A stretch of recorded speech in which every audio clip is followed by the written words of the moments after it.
Okay, so welcome to Chapter 7. In this project, we're going to be building a CSS image gallery, which will also use some jQuery to do certain functions.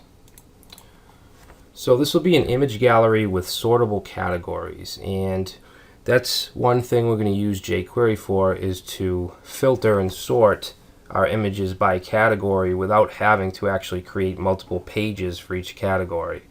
So we'll basically look at the attribute. We're going to add some data attributes to the images, and depending on what that attribute is, it'll get filtered.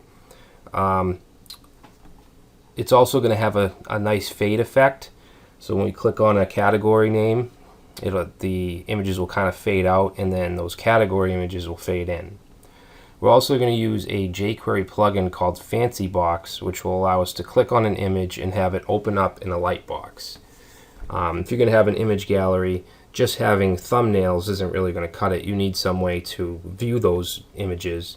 And the Fancy Box plugin works really well, and you can actually scroll through like a slideshow using the light box.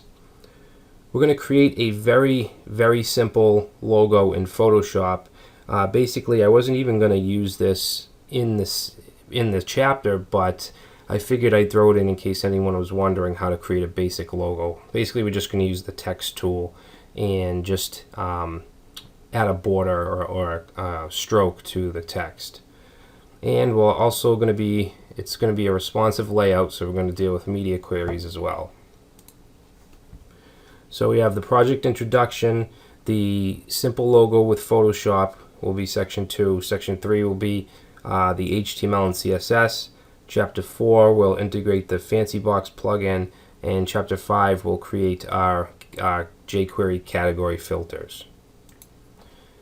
So you'll learn very basic Photoshop, clean HTML5 markup, filtering HTML using jQuery, and I know that this is a CSS course and not a jQuery course, but if you're going to get into web development, I would highly suggest learning jQuery as well, as it's extremely popular. The Fancy Box jQuery plugin, which we're just going to integrate. We're not really going to write any code for that. We just need to plug it in, basically. And responsive CSS. So that's it, and I will see you in the next video.